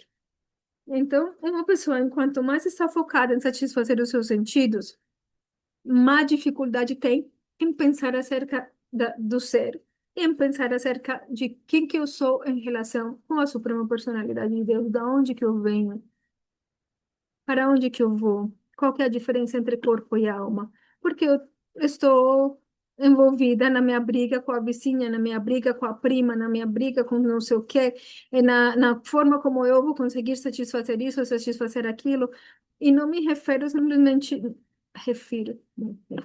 falo muito portunhol, né? Não estou falando simplesmente da luta que nós temos que ter pela existência, que todo mundo tem que trabalhar, todo mundo tem que lidar com os vizinhos, com os familiares, com o chefe, etc, etc, etc, senão em o envolvimento mental que nós temos nesses problemas. Então, a gente tem que lidar com isso tudo, mas aonde está a minha mente? Se a minha mente está focada completamente no corpo, ela vai estar focada nesses problemas da vida só. Agora, se a minha mente ela está focada, ela está controlada, os meus sentidos são controlados, eu vou conseguir experimentar algo superior, eu vou conseguir buscar o desenredo deste mundo material, eu vou conseguir buscar a transcendência e meditar na minha relação com a Suprema Personalidade de Deus e dessa forma experimentar a felicidade ou o gozo que se sente internamente. Então, no Bhagavad Gita 5.29, mais para frente, capítulo 5, se descreve a fórmula da paz, que é muito interessante, eu quis trazer aqui para vocês, que ele fala assim: quem tem plena consciência de mim, conhecendo-me como o beneficiário último de todos os sacrifícios e austeridades, o Senhor Supremo de todos os planetas e semideuses, e o benfeitor e bem-querente de todas as entidades vivas, alivia-se das dores e misérias materiais. Então, Krishna está, de outra forma, falando qual que é a fórmula para a gente obter essa paz, e que essa paz, ela não vai ser completa simplesmente pelo controle dos sentidos, mas também por um conhecimento transcendental de quem controla o mundo, de como o mundo funciona. Isso é necessário para a gente ter paz mental. Porque senão, fora do controle dos sentidos, a gente sempre vai sentir medo. Porque o que vai acontecer? Porque eu vou perder o que eu tenho. Então, para finalizar, essa última chave que é necessária para a gente obter paz mental é compreender quem é o controlador supremo, como que ele trabalha, que ele é o amigo supremo, que ele está sempre buscando o meu interesse, o meu próprio interesse, ele é sempre meu bem-querente, e o meu bem-querente, o meu melhor amigo é quem controla todas essas coisas. Então, se a gente compreender isso, a gente vai estar um passo à frente, a gente vai ter muita mais satisfação mental, e isso é uma compreensão que não é apenas teórica, que a gente precisa vivenciar certas coisas para conseguir entender que é isso mesmo, que essa é a verdade. Mas a gente vai falar mais para frente disso. Então, verso 2.67. Assim como o forte vento arrasta um bote sobre a água, então só um dos sentidos em que a mente se concentre pode arrastar a inteligência da pessoa. Então, Krishna fala basicamente que os sentidos são tão fortes, que se a gente apenas um dos sentidos se concentrar em contemplar aquele objeto dos sentidos, ele vai arrastar todo. Então, é por isso que as pessoas que se dedicam ao Jnana Yoga, ou Ashtanga Yoga, tal qual como se descreve nas escrituras védicas, né? O Ashtanga Yoga não como um conjunto de exercícios, não como uma ginástica, senão como o processo óctuplo do yoga, que é o significado de Ashtanga Yoga, que implica muitas regras, muitas regulações. A pessoa tem que ser muito estrita com o que come, com o que vê, com o que escuta, com ao controle da vida sexual. É um caminho bem rigoroso. E uma pessoa que segue esse caminho tão rigoroso, de controle dos sentidos, mesmo assim, se apenas um sentido ficar descontrolado, ele vai perder tudo. Como nos exemplos que a gente viu daqueles sábios que fizeram tantas austeridades, mas apenas por um sentido descontrolado, eh, perde absolutamente tudo. Então, esse verso, vamos ver aqui a explicação. Diz: a mente de alguém sem conhecimento se envolve com os sentidos, obedece às suas exigências e, por sua vez, rouba a inteligência da pessoa. A mente de alguém sem conhecimento se envolve com os sentidos, obedece às suas exigências e, por sua vez, rouba a inteligência da pessoa. A mente de alguém. Ai, que engraçado, tá repetido. E olha que eu li duas vezes. A mente de alguém sem conhecimento se envolve com os sentidos, obedece às suas exigências e, por sua vez, rouba a inteligência da pessoa. Então, esse conhecimento do Bhagavad Gita é importante porque a gente compreende como a mente funciona. E como alcançar a meta última da vida e qual é a meta última da vida. Por que que nós existimos? Para que nós existimos? Então, esse conhecimento é importante porque ele vai nos ajudar a controlar os sentidos. Nós precisamos controlar os sentidos através da inteligência. Da mesma forma que eu, mesmo querendo muito um sorvete, se eu tenho inteligência para entender aquele sorvete neste momento vai fazer mal para mim, então com a inteligência eu consigo controlar o meu desejo de comer sorvete. Da mesma forma funciona em geral. Então, a nossa inteligência deve estar bem treinada para que a gente consiga controlar os sentidos. Eu preciso compreender por quê. Então, por isso que esse processo ensinado no Bhagavad Gita não é uma doutrina cega. A gente não segue uma doutrina. Os Vedas explicam o porquê. E eles explicam compreendendo muito bem como funciona a mente, como funciona o mundo material, quais são as energias, as forças que governam este mundo material e quem que é o ser, quem nós somos realmente. Então, esse conhecimento é importante para a gente compreender e se determinar, se decidir a alcançar a meta da vida. E a não se deixar levar pelos sentidos, mas por quê? Eu preciso entender isso. Todos os sentidos devem estar ocupados em consciência de Krishna. Esse é o caminho que, em últimas, Krishna vai explicar aqui no Bhagavad Gita, que é o melhor de todos os caminhos, o que vai facilitar alcançar a meta última da vida é o Bhakti Yoga, que é o serviço devocional à Suprema Personalidade de Deus, a prática da devoção amorosa.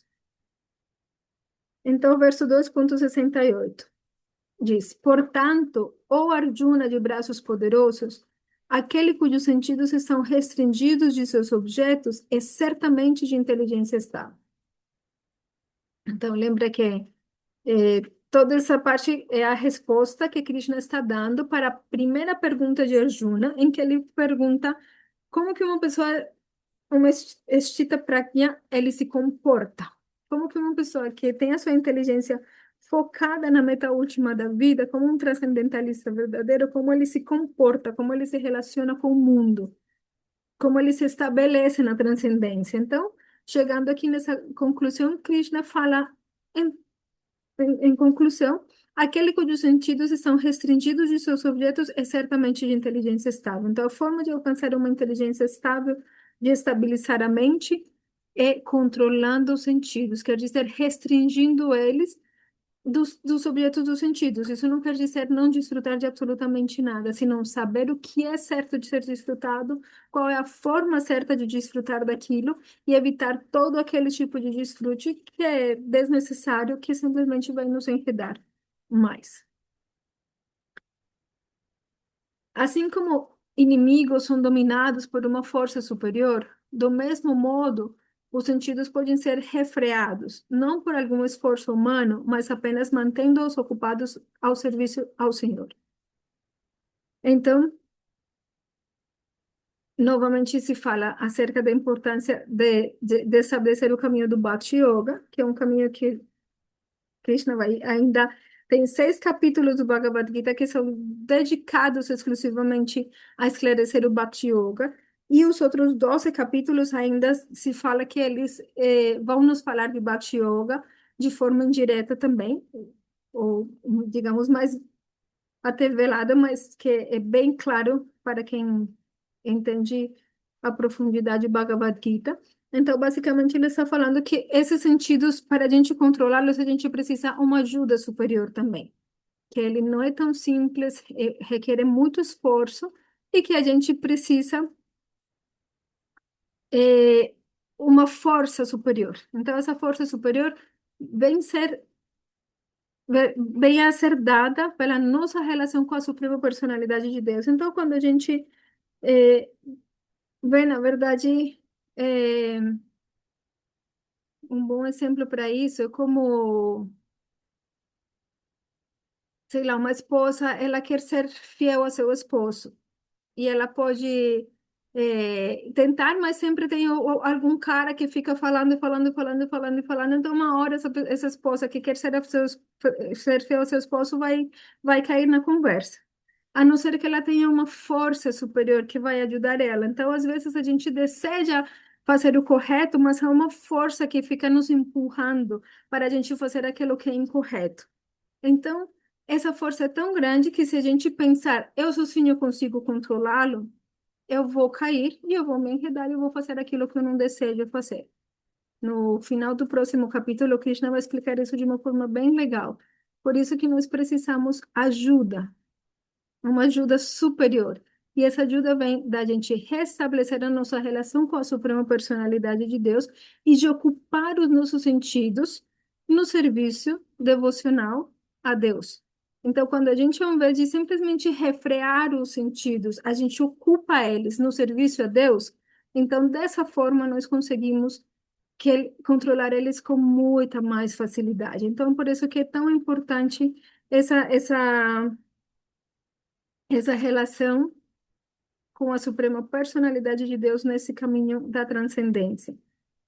Quem entendeu isso aceitou o mestre espiritual e é chamado de sadhaka, um forte candidato à liberação. Então, Krishna no Bhagavad Gita vai explicar como esse processo começa com a gente aceitar o mestre espiritual. O mestre espiritual é a pessoa que vai nos guiar neste caminho, que vai nos dar o conhecimento e que vai nos dar o exemplo para a gente conseguir saber como trilhar esse caminho do avanço espiritual. Então, os Vedas são teístas, o Bhagavad Gita ele é teísta, ele é falado pela Suprema Personalidade de Deus, e no Bhagavad Gita se declara que existe a Suprema Personalidade de Deus. Em todos os Vedas vai se declarar isso. Se a gente deseja encontrar uma filosofia mais impersonalista, uma filosofia mais eh, como difusa, nebulosa, ou simplesmente de falar de coisas digamos, mais abstratas, não é isso que a gente encontra no Bhagavad Gita. No Bhagavad Gita, a gente encontra uma filosofia muito real, ancorada na realidade interna e externa do ser humano, mas com uma certeza absoluta de que a gente tem uma ligação com a Suprema Personalidade de Deus e que essa ligação nunca se rompeu. A gente precisa voltar a nossa consciência de novo para essa ligação. Então, essa é uma verdade que se estabelece no Bhagavad Gita e em todos os Vedas. Então, os Vedas são teístas, por isso eles sempre vão nos mostrar como esse é um caminho essencial para o ser humano. E por que que a gente vive essa realidade atualmente, esse mundo ateísta em que nós vivemos agora, e que o teísmo não se trata de simplesmente uma crença, de, eu preciso acreditar nisso, eu preciso acreditar naquilo, senão de uma vivência, de nós compreender realmente qual que é o sentido da vida. Então, isso é muito importante, certo? Mahabaho. Então, aqui Krishna fala para Arjuna, oh, de braços poderosos, oh, pessoa de braços poderosos. Ao longo do Bhagavad Gita, Krishna fala diferentes nomes para Arjuna e Arjuna fala diferentes nomes para Krishna e isso tudo tem um sentido, né? Então, quando ele chama Arjuna de oh, pessoa de braços poderosos, ele está querendo dizer, oh, grande guerreiro, assim como você controla seus inimigos, controle sua mente. Então, lembra que Arjuna ele está num momento de desespero. Ele está muito angustiado, e assim como começa a conversa do Bhagavad Gita, em que ele está completamente desesperado, porque ele está tendo que lutar contra os seus próprios amigos, familiares, bem-querentes, os seus próprios filhos estão nessa guerra, então ele está muito desanimado. E Krishna que finalmente ele coloca-se, é uma batalha externa, mas Krishna está levando isso para o plano da batalha interna. E é essa a magia do Bhagavad Gita, que tudo começa com aquela batalha externa, mas Krishna vai nos levar para a nossa própria batalha interna. Então, Krishna fala para Arjuna, chama ele de Mahabaho, quer dizer, ó pessoa de braços poderosos. Então, você consegue controlar os seus inimigos. Arjuna, lembrem que ele era um guerreiro extraordinário, ele controlava qualquer pessoa que lutasse com ele ia perder, porque ele era extremamente poderoso. E ele está falando, você consegue controlar os seus inimigos externos, então controle também os seus inimigos internos. Seja uma pessoa de braços poderosos, mas quando ele fala, ó pessoa de braços poderosos, Krishna também está falando para Arjuna, você é capaz. Você vai conseguir controlar a sua mente, que é o verdadeiro inimigo. Então vamos verso 2,63, que diz: quando para todos os seres é noite, é o momento de despertar para o autocontrolado, e o momento de despertar para todos os seres é noite para o sábio introspectivo. Esse é um verso muito lindo. É, eu gosto muito desse verso. Vamos ler aqui a explicação e aí a gente já fala sobre isso. Então, Vishaya Pravana se refere à inteligência materialista que visa o prazer dos sentidos. E Atma Pravana se refere à inteligência introspectiva voltada para o cultivo da autorrealização. O introspectivo é indiferente à felicidade ou à aflição materiais. Ele prossegue com suas atividades de autorrealização sem se deixar perturbar com as realizações materiais. Então, esse verso diz para o materialista, o introspectivo está na escuridão. Então, basicamente, esse verso fala quando aquelas coisas que para um materialista são de interesse, para um espiritualista não são. Então, o espiritualista, ele não está interessado nas conversas de uma pessoa materialista. Ele não quer ficar falando de sexo, ele não quer ficar falando da última moda, ele não quer ficar falando das coisas mundanas que todo mundo fala. Isso para ele não tem interesse. Então, por isso aqui fala, quando é noite para o materialista, para o espiritualista é dia. Quer dizer que os seus interesses são opostos, eles não têm os mesmos interesses. Então, da mesma forma, para o materialista, o introspectivo está na escuridão. Quer dizer, para um materialista, uma pessoa que está dedicada à busca da iluminação espiritual é um louco. Uma pessoa que é simplesmente, mas como assim? Você não está interessado nisso? Mas como é possível que você não queira isso, que você não queira aquilo? Como é possível? Mas para o introspectivo, a inteligência materialista é como a noite mais escura. Então, ao mesmo tempo que o materialista pensa que o transcendentalista é um louco, que o espiritualista sincero é um louco, o introspectivo, ou o espiritualista, o transcendentalista, entende que a inteligência materialista, que está focada em satisfazer os desejos, é a noite mais escura. É a causa principal de todo o sofrimento, de toda ansiedade, de toda depressão, e ele vê isso com terror. Ele definitivamente não quer ter uma mente materialista, porque ele sabe que isso não causa felicidade para ninguém, mesmo que aparentemente satisfazer os desejos é uma felicidade, mas essa felicidade é completamente temporária, sem raízes firmes e muito frágil. Se perde rapidamente, a menor coisinha já tira toda a nossa felicidade. Então, o transcendentalista compreende que não é essa felicidade que vai satisfazer o eu. Por isso ele não tem os mesmos interesses. Então, não se assustem se um dia vocês veem que, nossa, eu já não queria mais estar aqui escutando aquelas conversas inúteis, superficiais. Porque quando a gente começa a se interessar cada vez mais por conhecimento espiritual, acaba perdendo o interesse por conversas úteis, por conversas superficiais, por conversas eh, que, não, em últimas não levam ao avanço espiritual. Então, é um sintoma normal de quando a gente vai trilhando o caminho espiritual, quando a gente vai avançando no caminho espiritual, naturalmente a gente não vai mais sentir gosto nas conversas mundanas. O cego materialista não consegue enxergar o que pode ser conquistado com Atma Pravana Buddhi. Assim como um corvo não consegue enxergar a noite, mas a coruja sim. Então, basicamente, o materialista vai pensar: nossa, mas você está se restringindo disso, você não sabe o que desfrutar daquilo, você está simplesmente como se fala, ai, tem uma palavra, que eu esqueci agora, quando se reprimindo, né? Ai, você está se reprimindo, não sei o quê, porque ele não consegue enxergar o que o transcendentalista enxerga. Como, na verdade, quando você controla seus sentidos, você consegue controlar a mente, você consegue apaciguar a agitação mental, e aí sim você consegue felicidade. E essa felicidade vai ser muito mais intensa quando você consegue focar a sua mente na suprema personalidade de Deus, na sua relação suprema com ele.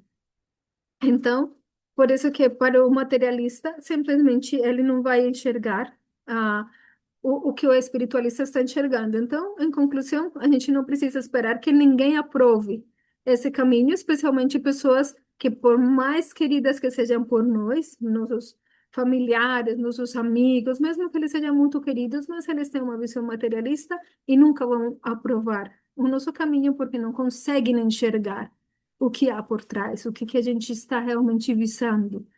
Então, simplesmente a gente não precisa perder tempo, às vezes nem sequer explicando, mas a gente precisa compreender que está acontecendo, qual que é a mentalidade e aonde que conduz cada tipo de mentalidade. O sábio é indiferente aos objetos externos que dão felicidade e tristeza às pessoas que estão presas ao ciclo de nascimentos e mortes. Então, o sábio compreende que a felicidade não se encontra na obtenção ou na acumulação de objetos externos, mesmo que todo mundo esteja como louco, tentando acumular, tentando eh, ganhar coisas, desfrutar de coisas materiais, o transcendentalista, o sábio, ele sabe que essa não é a verdadeira fonte da felicidade. Então ele faz o que tem que ser feito, porque tem que ser feito, porque é o dever, mas sem apego, sem visar é, simplesmente desfrutar dessas coisas materiais. Ele, né, o sábio, aceita os objetos materiais apenas enquanto são necessários, cultivando um humor de indiferença. Então, novamente, a gente não fala que o transcendentalista ele vai simplesmente rejeitar os objetos do materiais, ele simplesmente não se trata de uma rejeição, eu não quero mais nada disso, nem ele não está nem rejeitando, nem desgostoso com o que precisa ser desfrutado. A gente tem que comer, a comida tem que ser gostosa e pronto, acabou.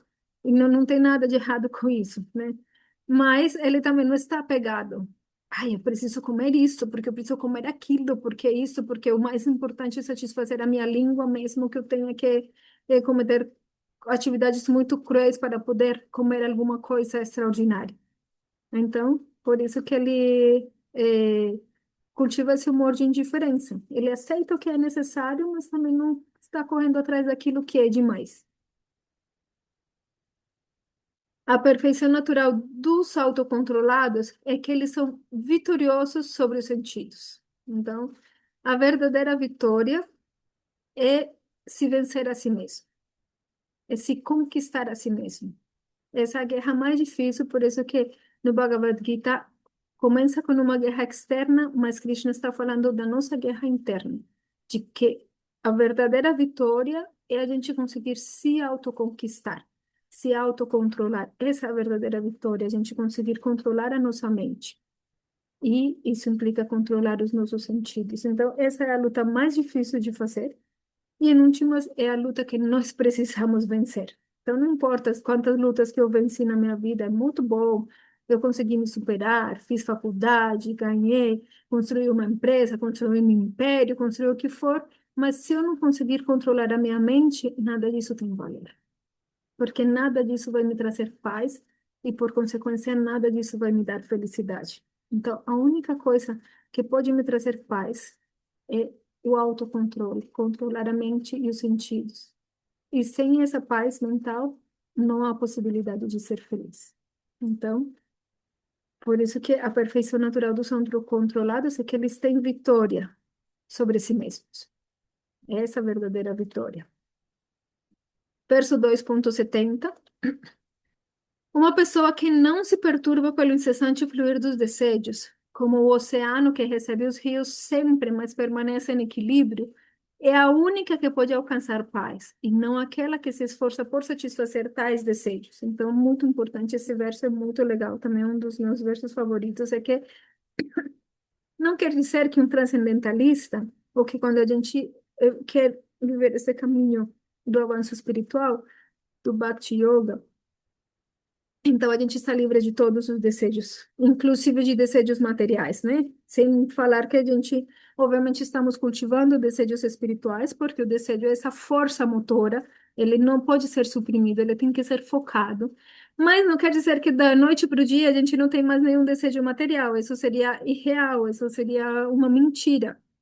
Então, o ponto não é ter desejos materiais, sino o quanto esses desejos materiais têm poder sobre mim.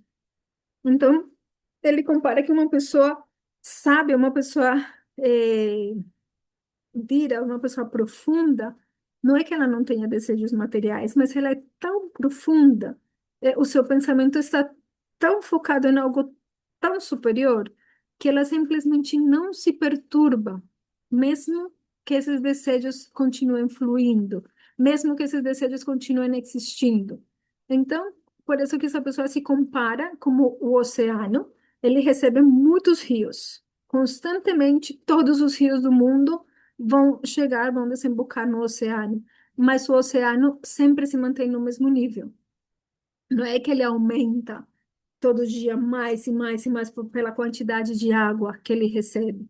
Ele sempre se mantém no mesmo nível. Então, da mesma forma, quando nós cultivamos a profundidade do pensamento através do estudo de textos como o Bhagavad Gita, como o Srimad Bhagavatam, então isso nos dá profundidade de pensamento, especialmente quando a gente estuda eles do lado de uma pessoa que pratica e que é autorrealizada, como os nossos mestres espirituais, que a gente está lendo tudo o que eles estão explicando para a gente poder compreender bem esse conhecimento. Antes de começar, nós sempre invocamos as bênçãos deles para que esse conhecimento possa ser compreendido, porque é necessária a bênção dessas pessoas que compreendem esse conhecimento, para que a gente, cultivando essa profundidade de pensamento, nós consigamos não nos perturbar mais pelos nossos desejos. Não é que eles não vão mais existir. Não é que eu não vou pensar, nossa, como seria bom ser rica. Como seria bom ter mais dinheiro. Não é que isso não vai simplesmente cessar de existir. Aí eu não desejo mais nada. Toda hora você encontra pessoas que se acham muito transcendentalistas e falam, eu não desejo mais nada do mundo. Aí você tem que pensar, meu, que mentira, sabe? A pessoa pode se mentir, se auto-enganar. Mas se você quiser avançar espiritualmente, não se auto-engane. Não pense que você não tem mais desejos. Observe esses desejos, porque aí você consegue controlá-los. Se você tentar ficar cego perante os seus desejos, você nunca vai conseguir controlá-los. Então a gente precisa observar que esses desejos existem, observar. E no Srimad Bhagavatam tem um verso muito legal em que Krishna fala para Uddhava que assim como um cavaleiro, ele para domar um cavalo, ele primeiro deixa solto e observa seus movimentos, observa para onde o cavalo vai, o que que ele faz. E então, aí se ele pega as rédeas e começa a domar o cavalo e a mostrar para onde ele quer que vá. Então, ele fala que da mesma forma nós devemos controlar os nossos desejos, primeiro observando. A gente precisa ter consciência de o que que eu estou desejando, qual que é o desejo que há dentro de mim, e dessa forma eu vou poder controlar esse desejo. Mas se eu fingir que eu não tenho desejo nenhum, simplesmente eu vou estar me auto-enganando. É, o que fazer em relação a essas pessoas? A quais pessoas, Anandini?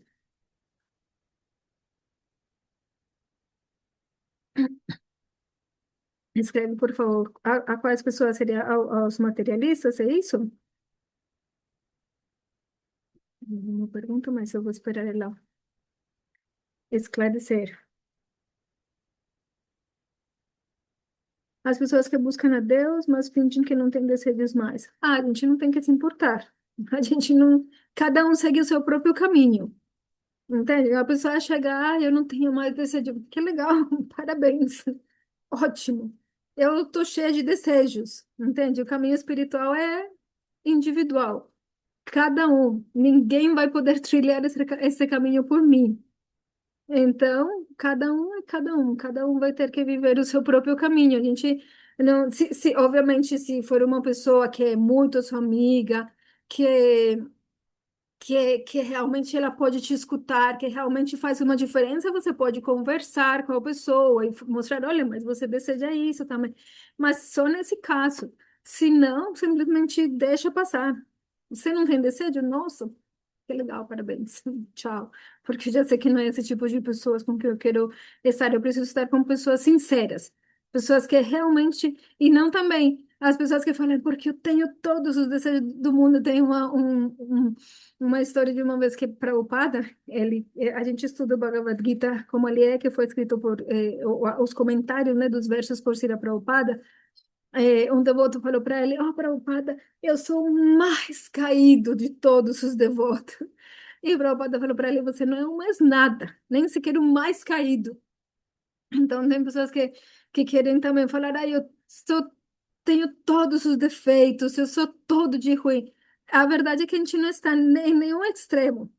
A gente está no caminho do Bhakti Yoga, porque a gente não está no extremo. A gente nem é o pior do mundo, mas a gente também não é a pessoa que não tem desejo nenhum, né? O caminho espiritual é individual, é isso mesmo. E até a gente não entender que o caminho é individual, que é o meu próprio caminho, eu vou sempre estar fingindo. Porque é como uma pessoa que é como uma pessoa que quer sempre que os outros pensem que ela é uma pessoa avançada. Então a gente pensa que sinônimo de avanço é quando o outro acha que eu avancei. Mas isso não leva ninguém para o céu. Não importa que os outros, se todo mundo me vê na missa no domingo e chorando lá na igreja e orando, ou alguém me vê cantando a minha japa e gritando de emoção, isso não me leva para lugar nenhum. Não importa o que os outros estão pensando, não importa que os outros pensem que eu sou um super devoto, ou que os outros pensem que eu sou o pior dos seres humanos, não importa. Importa é a minha luta interna. É isso que vai fazer a diferença, né? Anand pergunta qual é o verso. Eu não tenho aqui, mas você que fala, dá esse exemplo do cavaleiro domando o cavalo, ele está no Srimad Bhagavatam, no canto 11, no capítulo 20. Eu acho que deve ser o verso 20 e pouco, 30. Eu posso te mandar daqui a pouco, que eu tenho esse livro no quarto do lado, então eu te mando daqui a pouco, mas é capítulo 20 do canto 11, que está esse verso que eu citei agora sobre os cavalos, né? Ah, que bom, Cláudia. Ótimo, que estão gostando. Então, então o ponto, vamos ver, a gente para aqui. É isso, então uma pessoa não é que simplesmente por assumir o caminho do Bhakti Yoga vai perder todos os desejos. Não é isso. Senão que essa pessoa não se perturba. Porque é como esse desejo está, entra, deixa ele ir embora, deixa ele passar.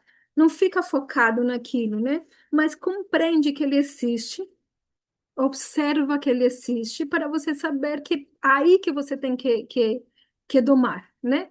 Que pegar as rédeas. Então, isso é muito importante, porque eu também sei onde estão as minhas fraquezas. E conhecer as próprias fraquezas é fundamental para a gente se autoconquistar, para a gente vencer o seu próprio eu, se conquistar o próprio eu, né? Então, vamos ver aqui a explicação. Enquanto tivermos um corpo material, as demandas do corpo para a gratificação dos sentidos continuarão. Isso é básico. A gente tem um corpo material, vamos continuar tendo desejos materiais, porque essa é a natureza do corpo material. Os desejos, eles estão já implantados na nossa mente e os nossos sentidos, eles sempre querem desfrutar. Então, a gente não tem como fugir disso enquanto tivermos um corpo material. Um devoto, porém, não se perturba com esses desejos devido à sua satisfação plena. Então, ele já está focado em um gozo superior. Então, mesmo que esse desejo exista, não vale a pena correr atrás dele. Por quê? Porque eu vou perder algo que é muito mais gostoso, muito mais desfrutável, muito mais saboroso, que me dá muita mais satisfação. Então, o autocontrole vai nos dar mais satisfação do que correr atrás do desfrute. Então, essa é uma verdade que contradiz completamente a filosofia moderna, porque a filosofia moderna nos diz você é mais feliz enquanto mais você puder satisfazer os seus desejos. O Bhagavad Gita, escrito 5.000 anos atrás, está nos falando, cuidado com essa ideia. Você não vai ser mais feliz enquanto mais deseja satisfazer. É só você observar uma pessoa rica, milionária, Bill Gates, com todo o dinheiro do mundo, e mesmo assim, toda vez que você vê ele numa entrevista, ele está mexendo a perna assim. Está cheio de ansiedade, se separou da sua esposa, agora está brigando com a esposa quer isso, quer aquilo, não quis mais estar com ele. Então, mesmo essa pessoa não tem a sua vida perfeita, não está satisfeito, está sempre na ansiedade. Então, a gente pode comprovar isso observando, ouvindo falar ou experimentando. Mas uma pessoa, quem compreende que simplesmente satisfazer os desejos não vai me trazer paz, não vai me trazer felicidade, ela compreende porque ela experimenta como a felicidade é muito maior quando eu consigo me autocontrolar. Mas, como o mundo está sempre falando todo o contrário, a gente precisa ter um cuidado redobrado, porque o caminho espiritual é mais difícil em Kali Yuga, precisamente porque a filosofia que impera em Kali Yuga é completamente contrária às verdades espirituais e às verdades psicológicas muito bem explicadas no Bhagavad Gita. Quem é consciente de Krishna não precisa de nada. Krishna satisfaz suas necessidades e por isso ele é como o oceano, completo em si mesmo. Krishna vai falar mais disso mais para frente, então é bem interessante. Alguém que perdeu toda a inclinação para a satisfação dos sentidos materiais, embora os desejos estejam presentes, é um transcendentalista de mente estável que goza de paz por estar no serviço ao Senhor. Novamente, não é a ausência de desejos o que torna uma pessoa transcendentalista, sino que mesmo com desejos, ele está buscando autocontrole, porque a sua inteligência está sendo treinada e ele consegue entender que o autocontrole é um caminho correto para alcançar a felicidade e para alcançar a transcendência, a relação com a suprema personalidade de Deus. Não deseja nem sequer a liberação do aparente cativeiro material. Os desejos chegam a uma pessoa autocontrolada, mas não podem perturbá-lo. Nesse mesmo capítulo do Srimad Bhagavatam, 11, canto 11, capítulo 20, em que Krishna dá o exemplo do cavalo, do cavaleiro que observa os movimentos do cavalo para poder controlar, ele também fala que o transcendentalista, ele não quer ir para o céu, ele não está procurando o desfrute supremo neste mundo material, mas ele também não quer ir para o inferno, porque as duas condições são muito ruins. Então, ele não quer ir também, não faz atividades pecaminosas, porque isso vai levar ele para o inferno, e também lá não, você não consegue o caminho da transcendência. Mas ele também não quer ficar para sempre aqui na Terra, porque para ficar para sempre aqui na Terra, você tem que ficar focado no corpo. Então, ele realmente, ele não está buscando simplesmente se libertar, ele quer se estabelecer na sua verdade eterna, no seu ser eterno, que é o ser com o qual ele tem uma relação eterna, real, direta, de serviço amoroso com a Suprema Personalidade de Deus, e por isso realiza a prática de serviço ainda neste corpo, mesmo com essa mentalidade que ainda está se purificando para poder alcançar esse estado perfeito e eterno. Então, assim como o oceano, que não se agita mesmo com muitos rios entrando constantemente nele, ele não transborda seus limites, nem seca se esses rios param de fluir. O sábio não deseja o prazer, nem se deprime em sua ausência. Ele não se altera nem quando tem contato com os objetos dos sentidos, nem quando não tem. Enquanto que quem busca satisfazer seus desejos não consegue nem paz nem felicidade. Então, nesse verso, Krishna falou, no final do verso, ele disse: o caminho para conseguir essa paz e essa felicidade é não se perturbar pelos desejos. Ao passo que uma pessoa que está correndo atrás de satisfazer os seus desejos, ele não consegue paz. Então, a gente pode observar, ou a gente pode escutar e aprender, ou a gente pode experimentar. Mas o ponto é, não é satisfazer os desejos o que vai me dar a calma que eu estou procurando. Não é correr atrás de riqueza, de conseguir uma vida sexual muito ativa com com a mulher ou com o homem mais incrível do mundo. Não é ter todas as joias, não é beber até acabar com o bar. Nada disso realmente é o que vai me satisfazer, não é ser milionário, ter casa, ter carro, ter a família perfeita, nada disso realmente me satisfaz. E Krishna deixa isso bem claro, não importa quanto a gente corra para satisfazer esses desejos, isso não vai me trazer paz. Então, verso 2,71, somente pode alcançar paz verdadeira a pessoa que renuncia a todos os desejos para a satisfação dos sentidos, que vive livre de desejos, que renunciou a todo senso de propriedade e que está desprovido de falso ego. Agora a Krishna complicou o rolê, né? Antes parecia que era só não desejar, né? Agora ele falou que você precisa renunciar aos desejos, mas você também precisa né, estar livre desses desejos, mas você também precisa renunciar a todo senso de propriedade e o falso ego, né? Então, começou a complicar um pouco, né? Mas vamos ver o que que ele vai falar, né? O bom é que a Arjuna depois ele pergunta, ele fala, não, calma aí. Você está me complicando agora, né? Então, e é assim que vai começar o próximo capítulo, precisamente no capítulo 3 em que a Juna fala, mas espera aí, você está me dando duas coisas, você está me falando que a renúncia é melhor, mas ao mesmo tempo você está me falando para lutar. Então, calma aí que isso aqui é muito contraditório. É assim que começa o próximo capítulo. Então, vamos ver a explicação aqui.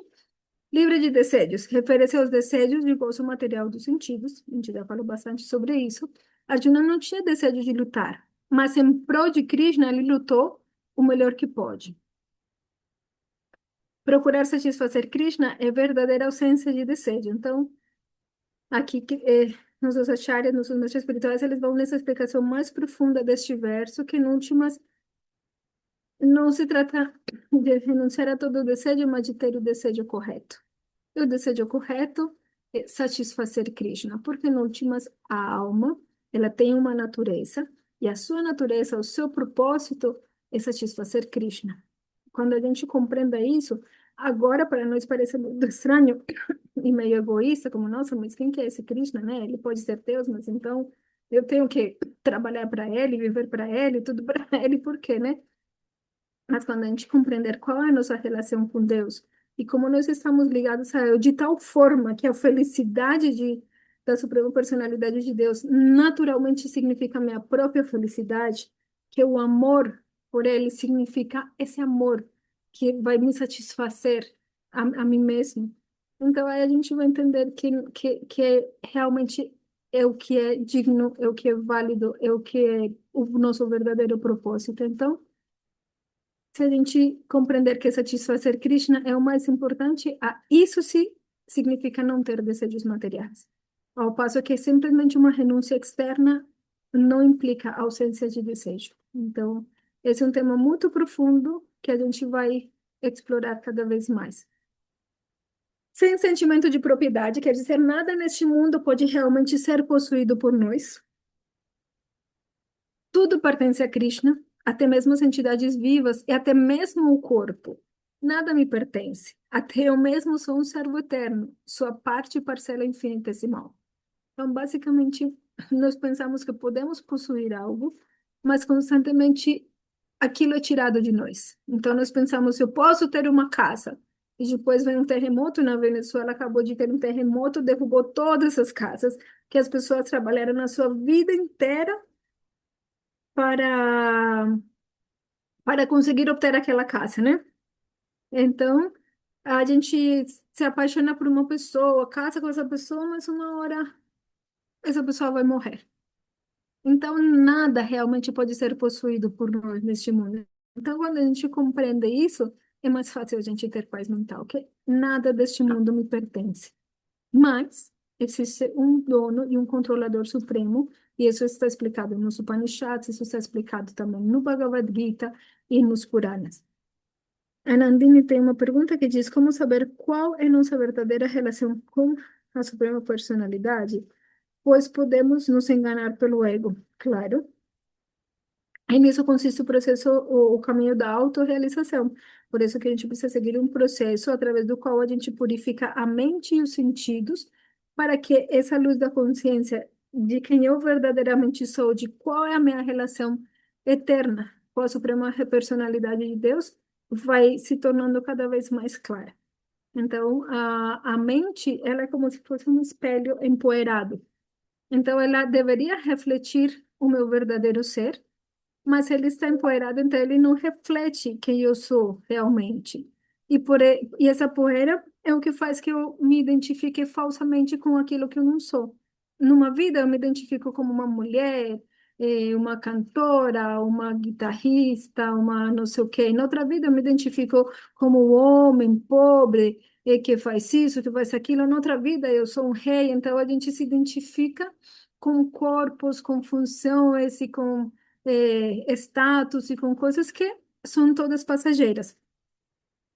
Isso se deve ao falso ego. Então, quando a mente é purificada pela prática do Bhakti Yoga, pela prática do processo do serviço devocional, por a gente encontrar um mestre espiritual, por seguir as suas instruções, por estudar o Bhagavad Gita, por estudar o Srimad Bhagavatam e por praticar o serviço desinteressado à missão do mestre espiritual, à missão da Suprema Personalidade de Deus, aí é que a gente consegue limpar esse espelho da mente e por cantar o Mahamantra Hare Krishna, todo esse conjunto de coisas vão nos permitir que a mente se limpe e então vai ficar cada vez mais nítido quem que eu realmente sou. Quando a gente conseguir esse nível de compreender quem eu sou e me identificar com quem eu sou eternamente, fora de toda essa miragem mental, isso se chama autorrealização. E quando eu compreendo isso, eu não preciso mais nascer neste mundo. Eu não preciso mais voltar. Então, disso se trata o processo de compreender quem que eu sou, qual que é a minha verdadeira relação com a Suprema Personalidade de Deus, mas essa relação está oculta devido à poeira acumulada na nossa mente por anos e anos e por vidas e vidas. E esse processo consiste em começar a limpar essa poeira através das diversas práticas do Bhakti Yoga, entre elas, estudar o Bhagavad Gita é uma das práticas, certo? Isso responde a tua pergunta? Espero que sim, senão você me escreve aqui.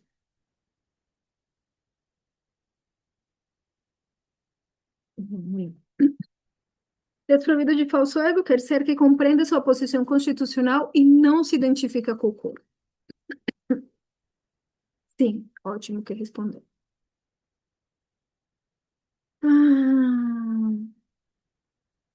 Ah, outra pergunta. A mente é como um espelho empoeirado quando... você está escrevendo. Tá bom, ótimo, ótimo. Tem um verso do Sri Siksastakam que a gente recita todos os dias de manhã. Aquele que a gente fala, Shetodar Marjanam Bhava Mahadavagni Nirvapanam Shreya Kaidava Chandrikam Vitaranam Vidavadu Jivanam, que diz, limpa o espelho do coração. Limpa o espelho, que fala precisamente da mente como o espelho do coração, o coração sendo a consciência de toda a poeira acumulada por anos, né? Limpa o espelho do coração. Extingue o fogo ardente desse bosque em chamas. É a lua que abre o lótus branco da fortuna. Então, ele fala como um Mahamantra, ele limpa a nossa mente de toda essa sujeira que nos impede de ver o nosso verdadeiro ser. E esse é um verso recitado pelo Senhor Chaitanya e que a gente recita todos os dias de manhã, precisamente para a gente lembrar de como esse processo visa a limpar essa poeira, limpar esse espelho que a mente deveria refletir de forma perfeita a nossa consciência, nosso próprio ser, o verdadeiro ser. E quando, pela prática do Bhakti Yoga, por cantar o Maha Mantra na associação de devotos e por seguir as instruções de um mestre espiritual, a gente vai conseguir identificar esse verdadeiro ser, que aí sim a gente vai poder ser feliz. Então, uma pessoa que está desprovida do falso ego quer dizer que ela não se identifica mais com o corpo, sino que ela compreende que ela é a consciência, que ela é uma alma espiritual, que ela é um ser espiritual, e está nesse processo de compreender quem que ela é, né? Hum, Não é apenas perder a fé nos desejos materiais, como um grevista, senão estar livre do falso ego, a falsa identificação com o corpo e o falso sentido de posse. Então, simplesmente rejeitar os desejos materiais por si só não é suficiente. A gente precisa compreender que eu não sou o corpo, por isso não faz sentido que eu simplesmente trabalhe em prol de satisfazer os desejos do corpo, porque eu não sou este corpo, esse corpo é apenas uma ferramenta que eu vou ter que abandonar uma hora, mais cedo ou mais tarde, eu vou ter que abandonar este corpo. Então, não importa, não é tão fundamental satisfazer todos os desejos do corpo, né? E nada realmente pode ser meu. Então, não importa quanto me esforçar por obter coisas materiais, elas não me pertencem. Em última instância, eu vou ter que perdê-las. Então, para quê, né? E finalmente chegamos ao último verso do capítulo 2. Vamos lá, que já é 9:04, mas vamos lá só para a gente terminar o capítulo 2 hoje. Que diz, verso 2,72. Esse é o caminho da vida espiritual divina. Depois de alcançá-la, a pessoa não se confunde mais. Ao se situar assim, a pessoa pode entrar no reino de Deus mesmo na hora da morte.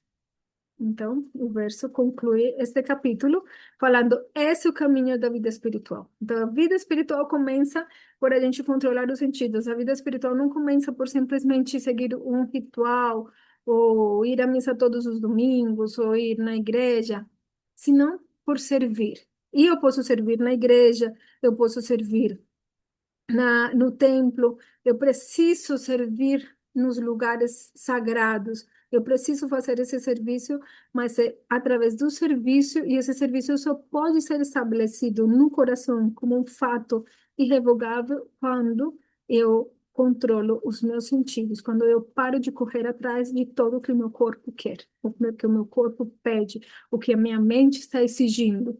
Quando eu paro um pouco e falo, peraí, eu preciso de meu tempo, eu preciso da minha capacidade para poder fazer serviço à Suprema Personalidade de Deus, para poder compreender esse conhecimento transcendental e para poder servir o meu mestre espiritual. Então, aí é que a gente caminha espiritualmente. Então, esse é o caminho da vida espiritual divina, e depois de alcançá-lo, a pessoa não se confunde mais. Uma vez que a pessoa compreende essas verdades básicas, não precisa mais se desviar do caminho. Ao se situar assim, a pessoa pode entrar no reino de Deus, mesmo na hora da morte. Então, o que importa? O que vai nos abrir as portas do reino de Deus é a nossa mentalidade. Qual é o tipo de mentalidade que nós temos? Se eu não tiver a mentalidade correta, não importa quantas coisas boas eu fiz na minha vida, o que importa é qual é a mentalidade que eu cultivei através disso. E é isso que vai me levar para um lado ou para o outro. Então, Nirvana, uma palavra usada que é cessar o processo da vida materialista. Nirvana significa o reino espiritual de Deus. De acordo com o Bhagavad Gita, a verdadeira vida começa após cessar o processo de vida materialista. De acordo com o Bhagavad Gita, com o Srimad Bhagavatam, com os Vedas em geral, enquanto a gente viver em função do corpo, nós estamos mais mortos do que vivos, porque nós estamos vivendo em função de algo que está morto. O corpo está morto, ele já está morto. Ele simplesmente parece com vida pela presença da alma, pela presença da centelha espiritual de consciência divina. É o único que faz esse corpo parecer vivo. Uma vez a alma saia do corpo, o corpo vai voltar a mostrar a sua natureza real, que é a morte. O corpo, por si só, ele está morto. Shantamara sempre explica isso e é muito legal a forma como ele explica. Então, basicamente, é, enquanto a gente viver em função do morto, do corpo que está morto, a gente não é mais do que um morto vivo. É tipo, vivemos em função de algo morto, estamos como mortos também. A vida começa no momento que nós compreendemos que eu não sou o corpo, que há algo mais profundo e que sobrevive ao corpo, que é a consciência. E o que que é essa consciência? Quais são as suas características? Qual é a sua origem? Qual é o seu destino? Isso que importa. Aí começa a vida, de acordo com os Vedas. Brahma Sthiti, liberar-se do cativeiro material fora da plataforma de atividades materiais. Essa pessoa já está liberada porque Bhakti já equivale à liberação. A gente vai falar mais disso mais para frente ainda. A pessoa não se confunde mais, não tem mais dúvidas. Então, fim do capítulo 2. E o próximo capítulo é capítulo 3, Karma Yoga, o caminho da ação. E é isso, finalmente acabamos com o capítulo 2, que estava difícil da gente conseguir terminar, mas finalmente conseguimos terminar. Não sei se alguém tem alguma pergunta, Muito algum bom, muito comentário. bom. Você está muito inspirada hoje, como sempre, mas hoje realmente Que bom. muito Obrigada. bom. Foi muito bom, Adriana. Está muito completo. Ai, que bom. Bacana. Fico muito Estou muito feliz. feliz de estar fazendo parte do estudo com você, tá? Cada vez mais. Que bom, eu fico muito feliz mesmo. Eu fico muito feliz que vocês estejam aqui. Fico muito feliz da gente poder compartilhar isso que vale muito a pena, porque quando vocês Sim, estudam o Bhagavad Gita com, com a luz dos nossos mestres espirituais, a gente entende que isso é algo que tem a ver com a gente, que não é simplesmente um texto clássico escrito 5.000 anos atrás por seres humanos lá na Índia, que você nem sabe, que eles nem entendem nada de você, sino que realmente é algo feito para nós, é uma conversa para nós, deixada como uma herência para que nós pudéssemos lê-la hoje, em 30 de julho de 2026, depois de interpretando, cinco né, mil anos. para Aham, essa filosofia mundana de hoje. Muito bom. exatamente. E compreender como que a filosofia de hoje só nos traz mais sofrimento. Sim, muito Então, bom. como que a gente se Muito desenreda obrigada mesmo, de desse coração. sofrimento, né? Pela sua boa vontade, pela sua argumentação, muito bom. Muito obrigada mesmo. Eu que tenho que agradecer muito. Obrigada, El. Haribo. É de bom, querida. Boa noite. Então, a gente se vê. Bom, está todo mundo convidado para o meu aniversário, dia 8 de agosto, sábado. Quem puder vir, quem estiver por aqui perto, estão super convidados. E a gente se vê no dia 13, ou dia 30, dia 6, não tem? E no dia 13 de agosto. Ô, Bagalume, você vai vir no meu aniversário? Gostaria, Gostaria. Pega um avião aí e vem logo. mas nós ficarán juntas, Haribo, porque Haribo. não somos corpo. Não somos o corpo. Ah, tá, então tá bom. Então Oh, a gente, tá se aproveitando aí do conhecimento do Bhagavad Gita. Ai, ai, minha alma vai ficar lá. Haribo, Haribo, Haribo. Haribo, Obrigada, um abraço para todos vocês. Obrigada por estar aqui. Muito bom. Haribo. Jai, Guru Patita Pavana ki Jai. Srimad Bhagavad Gita ki Jai. Guru Maharaj ki Jai. Shantu Maharaj ki Jai. Buddha Maharaj ki Jai. Haribo. Gora Premanandi. Haribo. Haribo. Haribo. A gente se vê. obrigada, Brita. Obrigada a vocês. Boa noite. Boa Boa noite. noite. Até a 3. Haribo. Boa tarde aqui. Boa tarde. Dale, 51, ¿no?